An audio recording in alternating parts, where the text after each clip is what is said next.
Good evening दोस्तों, आप सभी के लिए। तो दोस्तों, जैसा कि आपने पिछली वीडियो में देखा था, मैंने यवन साम्राज्य से जितने प्रश्न बनते थे दोस्तों उन वीडियो में मैंने पीछे आपको कंप्लीट करा दिए। और दोस्तों, यह है आपका संगम युग।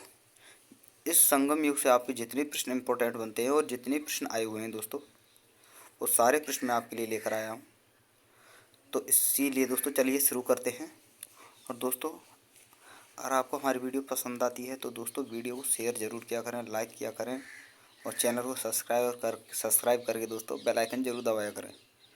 और दोस्तों, अपने सभी फ्रेंडों को और अपने सभी ग्रुपों में शेयर भी किया करें, ताकि हर वीडियो, हमारी जितनी वीडियो हैं उन सभी का लाभ हर लड़का और हर बच्चा ले सके जो तैयारी कर रहे हैं। तो चलिए दोस्तों शुरू करते हैं। पहला प्रश्न है, संगम साहित्य का संरक्षक कौन था? एसएससी जीडी 2022 में पूछा गया प्रश्न है दोस्तों। तो दोस्तों, तो डेट मैं आपको बोलूँगा नहीं, आप देखते जाइए कौन सा प्रश्न कब आया है और आपको आंसर देते रहना है। तो चलिए दोस्तों, बताइए क्या है इसका आंसर। संगम साहित्य का संरक्षक कौन था? नायक, चंदेल, पांडे या सोलंकी? चलिए दोस्तों, बताइए जल्दी से इसका आंसर क्या होगा। संगम साहित्य का संरक्षक कौन था? नायक, चंदेल, पांडे, सोलंकी? तो दोस्तों, ऑप्शन नंबर सी आपका सही आंसर होगा। अगला प्रश्न है दोस्तों, प्रश्न नंबर 2। संगम युग का इतिहास संबंधित है तमिलनाडु से, बनारस से, खजुराहो से या इलाहाबाद से? चलिए दोस्तों, बताइए जल्दी से इसका आंसर क्या होगा। संगम युग का इतिहास संबंधित है तमिलनाडु से, बनारस से, खजुराहो से या इलाहाबाद से? तो दोस्तों, ऑप्शन नंबर ए आपका सही आंसर होगा, तमिलनाडु से। अगला प्रश्न है प्रश्न नंबर 3। संगम युग के दौरान रोमन व्यापार का केंद्र कहाँ था? पुम्पुहार, मदुरई, अरिकामेडू या मुसिरी? चलिए दोस्तों, बताइए जल्दी से इसका आंसर क्या होगा। संगम युग के दौरान रोमन व्यापार का केंद्र कहाँ था दोस्तों? पुम्पुहार, मदुरई, अरिकामेडू या मुसिरी? तो दोस्तों, ऑप्शन नंबर सी आपका सही आंसर होगा, अरिकामेडू। अगला प्रश्न है प्रश्न नंबर 4। हाँ, होयसलों की राजधानी थी द्वार समुद्रम, वारंगल, देवगिरी या कृष्णगिरी? चलिए दोस्तों, बताइए जल्दी से इसका आंसर क्या होगा। होयसलों की राजधानी क्या थी दोस्तों? द्वार समुद्रम, वारंगल, एसएससी सॉरी दोस्तों देवगिरी और ऑप्शन नंबर डी है दोस्तों आपके सामने, कृष्णगिरी। चलिए दोस्तों, बताइए जल्दी से इसका आंसर क्या होगा। तो दोस्तों, इसका आंसर है ऑप्शन नंबर ए आपका सही आंसर होगा, द्वार समुद्रम। अगला प्रश्न है प्रश्न नंबर 5। बीतपाल और धीमन नामक भारत के दो महानतम कलाकार किस युग से संबंधित हैं? मौर्य युग से, पाल युग से, गुप्ता युग से या पठान युग से? चलिए दोस्तों, बताइए जल्दी से इसका आंसर क्या होगा। बीतपाल और धीमन नामक भारत के दो महानतम कलाकार किस युग से संबंधित थे? मौर्य युग से, पाल युग से, गुप्ता युग से या पठान युग से? तो दोस्तों, ऑप्शन नंबर बी आपका सही आंसर होगा, पाल युग से। अगला प्रश्न है प्रश्न नंबर 6। किस चोल शासक ने पुहार शहर की स्थापना की थी? सेगनगुट्टावन ने, कराईकल ने, राजेंद्र चोल ने या इलारा ने? चलिए दोस्तों, बताइए जल्दी से इसका आंसर क्या होगा। किस चोल शासक ने पुहार शहर की स्थापना की थी? सेगनगुट्टावन ने, कराईकल ने, राजेंद्र चोल ने या इलारा ने? तो दोस्तों, ऑप्शन नंबर बी आपका सही आंसर होगा, कराईकल ने। अगला प्रश्न है प्रश्न नंबर 7। राष्ट्रकूट साम्राज्य की स्थापना किसके द्वारा की गई थी? गोविंद द्वितीय के द्वारा, दंती दुर्ग या दंती बर्मन के द्वारा, अमोघवर्ष के द्वारा या इंद्र तृतीय के द्वारा? चलिए दोस्तों, बताइए जल्दी से इसका आंसर क्या होगा। राष्ट्रकूट साम्राज्य की स्थापना किसके द्वारा किए गए थे? और ऑप्शन है दोस्तों आपके सामने, गोविंद द्वितीय, दंती दुर्ग या दंती बर्मन, अश्वघोष वर्म, सॉरी दोस्तों अमोघ वर्ष या इंद्र तृतीय? तो दोस्तों, ऑप्शन नंबर बी आपका सही आंसर होगा, दंती दुर्ग यानी दंती बर्मन। अगला प्रश्न है प्रश्न नंबर 8। निम्न में से सही मेल बताइए। खजुराहो का निर्माण चंदेलों ने करवाया था, मीनाक्षी मंदिर का निर्माण पल्लवों ने करवाया था, एलोरा का निर्माण शकों ने करवाया था, महाबलीपुरम का निर्माण राष्ट्रकूटों ने करवाया था? चलिए दोस्तों, बताइए जल्दी से इसका आंसर क्या होगा। आपको सही मेल बताना है, किसका निर्माण किसने कराया, इनमें से कौन सा सही है। और ऑप्शन है आपका खजुराहो चंदेल, मीनाक्षी मंदिर पल्लव, एलोरा शक, महाबलीपुरम राष्ट्रकूट? तो दोस्तों, ऑप्शन नंबर ए आपका सही आंसर होगा, खजुराहो चंदेल। यानी खजुराहो के जो मंदिर हैं दोस्तों एमपी में, जो कि महाराष्ट्र में है, उनका निर्माण चंदेलों ने करवाया था। अगला प्रश्न है प्रश्न नंबर 9। चालुक्य वंश का सर्वाधिक प्रसिद्ध शासक कौन सा था? पुलकेशन द्वितीय, सोमेश्वर, जयसिंह या विक्रमादित्य? चलिए दोस्तों बताइए जल्दी से, इसका आंसर क्या होगा। चालुक्य वंश का सर्वाधिक प्रसिद्ध शासक कौन सा था। पुलकेशन द्वितीय, सोमेश्वर द्वितीय, जयसिंह द्वितीय या विक्रमादित्य द्वितीय। चलिए दोस्तों बताइए जल्दी से, इसका आंसर क्या होगा। तो दोस्तों ऑप्शन नंबर ए आपका सही आंसर होगा, पुलकेशन द्वितीय। अगला प्रश्न है प्रश्न नंबर 10। चोल राजाओं की राजधानी निम्न में से कौन सी थी। तिरुचिरापल्ली, मदुरई, कांची या तंजौर। चलिए दोस्तों बताइए जल्दी से, इसका आंसर क्या होगा। चोल राजाओं की जो राजधानी थी वो निम्न में से कौन सी थी। तिरुचिरापल्ली, मदुरई, कांची या तंजौर। तो दोस्तों ऑप्शन नंबर डी आपका सही आंसर होगा, तंजौर। अगला प्रश्न है प्रश्न नंबर 11। निम्न में से किस चोल राजा ने सिलोन यानी सिंघल को सर्वप्रथम जीता था। राजेंद्र चोल ने, विजयालय ने, आदित्य ने या राजराज प्रथम ने। चलिए दोस्तों बताइए जल्दी से, इसका आंसर क्या होगा। किस राजा ने सिलोन यानी सिंघल को सर्वप्रथम जीता था। राजेंद्र चोल ने, विजयालय ने या आदित्य प्रथम ने या राजराज प्रथम ने। चलिए दोस्तों बताइए जल्दी से, इसका आंसर क्या होगा। तो दोस्तों इसका आंसर है ऑप्शन नंबर डी, राजराज प्रथम। अगला प्रश्न है प्रश्न नंबर 12। गंगा को उत्तर से दक्षिण ले जाने वाला चोल शासक कौन सा था। राजेंद्र चोल, राजराज चोल, महेंद्र या परांता। चलिए दोस्तों बताइए जल्दी से, इसका आंसर क्या होगा। गंगा को उत्तर से दक्षिण तक ले जाने वाला चोल शासक कौन था। राजेंद्र चोल, राजराज चोल, महेंद्र या परांता। चलिए दोस्तों बताइए जल्दी से, इसका आंसर क्या होगा। तो दोस्तों ऑप्शन नंबर ए आपका सही आंसर होगा, राजेंद्र चोल। अगला प्रश्न है प्रश्न नंबर 13। धातु के बने सिक्के सर्वप्रथम कहाँ पर कट हुए। बुद्ध काल में, मौर्य काल में, हड़प्पा सभ्यता में या उत्तर वैदिक काल में। चलिए दोस्तों बताइए जल्दी से, इसका आंसर क्या होगा। धातु के बने सिक्के सर्वप्रथम कहाँ पर कट हुए। बुद्ध काल में, मौर्य काल में, हड़प्पा सभ्यता में, उत्तर वैदिक काल में। तो दोस्तों ऑप्शन नंबर ए आपका सही आंसर होगा, बुद्ध काल में। अगला प्रश्न है प्रश्न नंबर 14। चोल वंश में ग्राम प्रशासन के बारे में किस शिलालेख में उल्लेख मिलता है। ऐहोल में, नासिक में, जूनागढ़ में, उत्तरामेरूर में। चलिए दोस्तों बताइए जल्दी से, इसका आंसर क्या होगा। चोल वंश में ग्राम प्रशासन के बारे में किस शिलालेख में उल्लेख मिलता है। ऐहोल में, नासिक में या जूनागढ़ में या उत्तरामेरूर में। तो दोस्तों ऑप्शन नंबर डी आपका सही आंसर होगा, उत्तरामेरूर में। अगला प्रश्न है प्रश्न नंबर 15। किस पल्लव शासक ने किस शासनकाल में पल्लवों और चालुक्यों के बीच लंबा संघर्ष शुरू हो गया था। एसएससी 2012 में पूछा गया प्रश्न है दोस्तों। नरसिंह वर्मन प्रथम, महेंद्र वर्मन प्रथम, सिंह विष्णु प्रथम या महेंद्र वर्मन द्वितीय।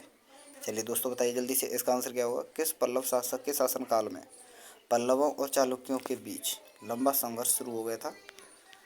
नरसिंह वर्मन प्रथम, महेंद्र वर्मन प्रथम, सिंह विष्णु प्रथम या महेंद्र वर्मन द्वितीय। चलिए दोस्तों बताइए जल्दी से, इसका आंसर क्या होगा।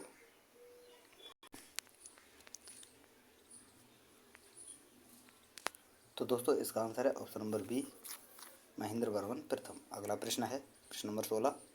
अलवार संत किस आधुनिक राज्य से संबंधित हैं। कर्नाटक से, तमिलनाडु से, केरल से या महाराष्ट्र से। चलिए दोस्तों बताइए जल्दी से, इसका आंसर क्या होगा। अलवार संत किस आधुनिक राज्य से संबंधित हैं। कर्नाटक, तमिलनाडु, केरल या महाराष्ट्र। तो दोस्तों ऑप्शन नंबर बी आपका सही आंसर होगा, तमिलनाडु। अगला प्रश्न है प्रश्न नंबर 17। निम्न में से कौन सा शिलालेख चालुक्य सम्राट पुलकेशन द्वितीय से संबंधित है। मास्की शिलालेख, हाथीगुम्फा शिलालेख, ऐहोल शिलालेख या नासिक शिलालेख। चलिए दोस्तों बताइए जल्दी से, इसका आंसर क्या होगा। कौन सा शिलालेख चालुक्य सम्राट पुलकेशन द्वितीय से संबंधित है। चलिए दोस्तों बताइए जल्दी से, इसका आंसर क्या होगा। ऑप्शन है आपके सामने, मास्की, हाथीगुम्फा शिलालेख, ऐहोल शिलालेख या नासिक शिलालेख। तो दोस्तों ऑप्शन नंबर सी आपका सही आंसर होगा, ऐहोल शिलालेख। अगला प्रश्न है प्रश्न नंबर 18। दक्षिण भारत का कौन सा शासक हर्षवर्धन के समकालीन था। कृष्णदेव राय, पुलकेशिन द्वितीय, मयूर वर्मा या चिक्का देवराय वाडियार। चलिए दोस्तों बताइए जल्दी से, इसका आंसर क्या होगा। दक्षिण भारत का कौन सा शासक हर्षवर्धन के समकालीन था। कृष्णदेव राय, पुलकेशिन द्वितीय, मयूर वर्मा या चिक्का देवराय वाडियार। तो दोस्तों ऑप्शन नंबर बी आपका सही आंसर होगा, पुलकेशिन द्वितीय। अगला प्रश्न है प्रश्न नंबर 19। राष्ट्रकूटों की प्रारंभिक राजधानी निम्न में से कौन सी थी। सोपारा, एलोरा, वातापी या मान्यखेत यानी मत्खेड़। चलिए दोस्तों बताइए जल्दी से, इसका आंसर क्या होगा। राष्ट्रकूटों की प्रारंभिक राजधानी कौन सी थी। सोपारा, एलोरा, वातापी या मान्यखेत। तो दोस्तों ऑप्शन नंबर डी आपका सही आंसर होगा, मान्यखेत। अगला प्रश्न है प्रश्न नंबर 20। निम्न में से क्या अजंता गुफाओं के संबंध में सही है? वे महाराष्ट्र में स्थित हैं, वे बौद्ध कला से सुसज्जित थे, वे प्राचीन भारत में प्रयुक्त तकनीकों को दर्शाती है, उनमें फूल पत्तियों के चित्र नहीं है। चलिए दोस्तों बताइए जल्दी से, इसका आंसर क्या होगा? अजंता गुफाओं के संबंध में कौन सा सही नहीं है? और ऑप्शन है आपके सामने, वे महाराष्ट्र में स्थित हैं, वे बौद्ध कला से सुसज्जित थे, वे प्राचीन भारत में प्रयुक्त तकनीकों को दर्शाती है, उनमें फूल पत्तियों के चित्र नहीं है। तो दोस्तों ऑप्शन नंबर डी आपका सही आंसर होगा, उनमें फूल पत्तियों के चित्र नहीं है। अगला प्रश्न है प्रश्न नंबर 21। निम्नलिखित में से प्रथम भारतीय शासक कौन था जिसने अरब सागर में भारतीय नौसेना की सर्वोच्चता स्थापित की? चलिए दोस्तों बताइए जल्दी से, इसका आंसर क्या हो? और ऑप्शन है आपके साथ, राजाधिराज प्रथम, राजराज प्रथम, राजेंद्र प्रथम या कुलोत्तुंग प्रथम। चलिए दोस्तों बताइए जल्दी से, इसका आंसर क्या होगा? प्रथम भारतीय शासक कौन सा था जिसने अरब सागर में भारतीय नौसेना की सर्वोच्चता स्थापित की? राजाधिराज प्रथम, राजराज प्रथम, राजेंद्र प्रथम या कुलोत्तुंग प्रथम। तो दोस्तों इसका आंसर है ऑप्शन नंबर बी, राजराज प्रथम। अगला प्रश्न है प्रश्न नंबर 22। तमिल भाषा के सिल्क यानी शिल्पदिकारम और मणि मेखलाई नामक ग्रंथ किससे संबंधित हैं? ईसाई धर्म से, हिंदू धर्म से, जैन धर्म से या बौद्ध धर्म से? चलिए दोस्तों बताइए जल्दी से, इसका आंसर क्या होगा? जो तमिल भाषा के सिल्क यानी जो कि दोस्तों आपके शिल्पदिकारम और मणि मेखलाई नामक जो ग्रंथ हैं वो किस धर्म से संबंधित हैं? ईसाई धर्म से, हिंदू धर्म से, जैन धर्म से या बौद्ध धर्म से? तो दोस्तों ऑप्शन नंबर डी आपका सही आंसर होगा, बौद्ध धर्म से। अगला प्रश्न है प्रश्न नंबर 23। प्राचीन काल में बर्मा यानी अब म्यांमार के नाम से जाता है स्वर्ण भूमि के उसे क्या कहा, उसे किस नाम से जाना जाता था? स्वर्ण भूमि के नाम से, स्वर्णद्वीप, मायामंडलम या याद बपीपा? चलिए दोस्तों बताइए जल्दी से, इसका आंसर क्या होगा? प्राचीन काल में बर्मा यानी म्यांमार के नाम से इसे किस नाम से जाना जाता था? स्वर्ण भूमि के नाम से, स्वर्णद्वीप के नाम से, मायामंडलम के नाम से या याद बपीपा के नाम से? चलिए दोस्तों बताइए जल्दी से, इसका आंसर क्या होगा? तो दोस्तों ऑप्शन नंबर ए आपका सही आंसर है, स्वर्ण भूमि के नाम से। अगला प्रश्न है प्रश्न नंबर 24। पश्चिम भारत में चालुक्यों को किसने विस्थापित किया दोस्तों? और ये प्रश्न दोस्तों देखिए आप, दिल्ली पुलिस, SSCGL, SSGD 2005 में पूछा गया प्रश्न है दोस्तों। और ऑप्शन है आपके सामने, पल्लव, चोल, काकतीय या राष्ट्रकूट। चलिए दोस्तों बताइए जल्दी से, इसका आंसर क्या होगा? पश्चिम भारत में चालुक्यों को किसने विस्थापित किया था? पल्लवों ने, चोलों ने, काकतीयों ने या राष्ट्रकूटों ने? चलिए दोस्तों बताइए जल्दी से, इसका आंसर क्या होगा? तो दोस्तों इसका आंसर है ऑप्शन नंबर ए, पल्लवों ने। अगला प्रश्न है प्रश्न नंबर 25। पल्लवों की राजधानी का नाम बताइए। महाबलीपुरम, कांची, वातापी या तिरुचिरापल्ली? चलिए दोस्तों बताइए जल्दी से, इसका आंसर क्या होगा? पल्लवों की राजधानी क्या थी? महाबलीपुरम, कांची, वातापी या तिरुचिरापल्ली? चलिए दोस्तों बताइए जल्दी से, इसका आंसर क्या होगा? तो दोस्तों इसका आंसर है ऑप्शन नंबर बी, कांची। अगला प्रश्न है प्रश्न नंबर 26। 738 ईस्वी में अरबों को पराजित किया, चालुक्यों ने, पालों ने, प्रतिहारों ने या राष्ट्रकूटों ने? चलिए दोस्तों बताइए जल्दी से, इसका आंसर क्या होगा? 738 ईस्वी में अरबों को पराजित किया था, चालुक्यों ने, पालों ने, प्रतिहारों ने या राष्ट्रकूटों ने?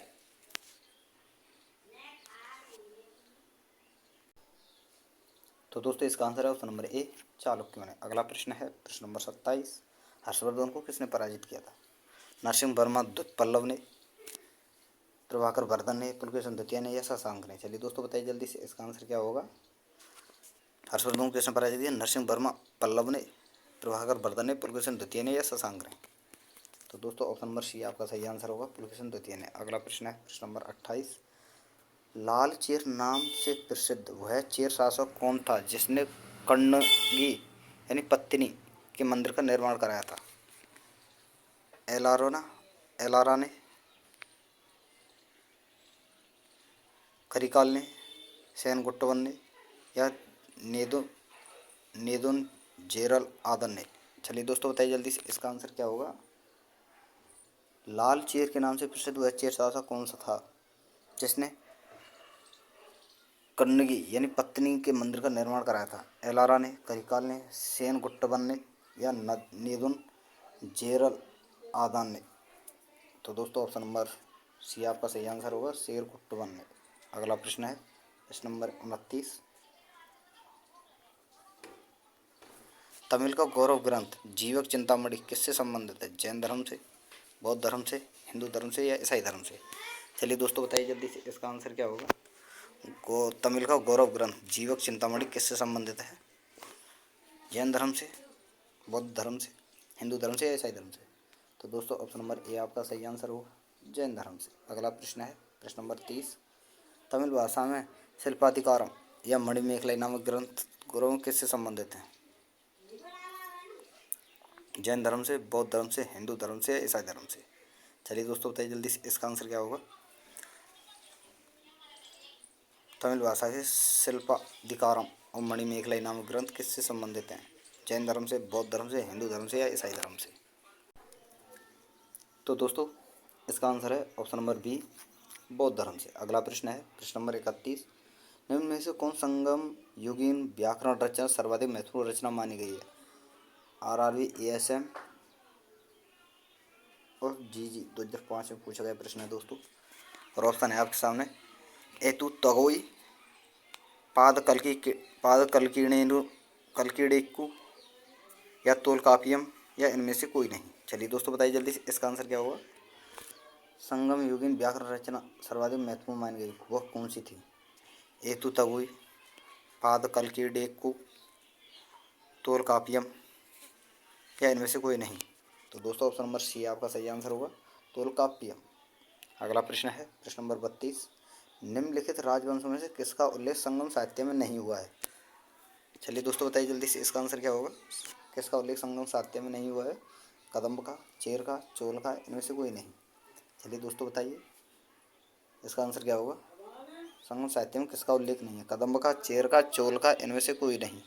तो दोस्तों ऑप्शन नंबर ए आपका सही आंसर होगा, कदम्ब का। अगला प्रश्न है प्रश्न नंबर 33, संगम युग में उरेयूर किसके लिए विख्यात था? BPSC 2019 दोस्तों BPSC 1994 में पूछा गया प्रश्न है। मसालों के व्यापार का प्रमुख केंद्र था, कपास के व्यापार का प्रमुख केंद्र था, विदेशी व्यापार का महत्वपूर्ण केंद्र था या आंतरिक व्यापार का महत्वपूर्ण केंद्र था? चलिए दोस्तों बताइए जल्दी, इसका आंसर क्या होगा? संगम युग में उरेयूर किसके लिए विख्यात था? BPSC 1994 में पूछा गया प्रश्न है दोस्तों। और ऑप्शन है आपके सामने, मसालों के व्यापार का प्रमुख केंद्र था, कपास का प्रमुख केंद्र था, विदेशी व्यापार का प्रमुख केंद्र था या आंतरिक व्यापार का प्रमुख केंद्र था? तो दोस्तों ऑप्शन है आपके, तो दोस्तों इसका आंसर है ऑप्शन नंबर बी, कपास के व्यापार का प्रमुख केंद्र था। अगला प्रश्न है प्रश्न नंबर 34, तोलकपीम ग्रंथ संबंधित है प्रशासन से, विधि से, व्याकरण एवं काव्य से या उपरोक्त सभी से? चलिए दोस्तों बताइए जल्दी से, इसका आंसर क्या होगा? तोलकपीम ग्रंथ किससे संबंधित है? प्रशासन से, विधि से, व्याकरण एवं काव्य से या उपरोक्त सभी से? चलिए दोस्तों बताइए जल्दी से, इसका आंसर क्या होगा? अगर दोस्तों आपको हमारी वीडियो पसंद आ रही हो तो वीडियो दोस्तों अपने सभी ग्रुपों में शेयर करें और दोस्तों वीडियो को लाइक और चैनल को सब्सक्राइब जरूर करें और बेल आइकन और ऑल वाला घंटा जरूर दबाकर वो वीडियो को ज़्यादा से ज़्यादा शेयर करें ताकि हर बच्चा हमारी इन वीडियो का लाभ ले सके। क्योंकि दोस्तों दिल्ली पुलिस के फॉर्म चल रहे हैं, एग्ज़ाम भी जल्दी हो जाएगा, इसलिए दोस्तों जल्दी से जल्दी मैं आपके लिए GK कंप्लीट कराने की सोच रहा हूँ। और मैं आपको बता दूँ कि जितने प्रश्न दोस्तों आपके बनते हैं उन सारे प्रश्नों को मैं इन वीडियो में आपके लिए करा रहा हूँ। और शायद जहाँ तक मैं सोचता हूँ दोस्तों, जो आपका GK का जितना मैटर दोस्तों वो मैं इन्हीं प्रश्नों से, इन्हीं वीडियो से आपके लिए कंप्लीट कराने की सोचूंगा ताकि आपको कोई दिक्कत ना आए। तो चलिए दोस्तों बताइए जल्दी से, इसका आंसर क्या होगा? तोलकपियम ग्रंथ किससे संबंधित है? ऑप्शन नंबर सी आपका सही आंसर होगा दोस्तों, व्याकरण एवं काव्य से। अगला प्रश्न है प्रश्न नंबर 35, धार्मिक कविताओं का संकलन कुरोल किस भाषा में है? ग्रीक में, तमिल में, तेलुगु में या पाली में? चलिए दोस्तों बताइए जल्दी से, इसका आंसर क्या होगा?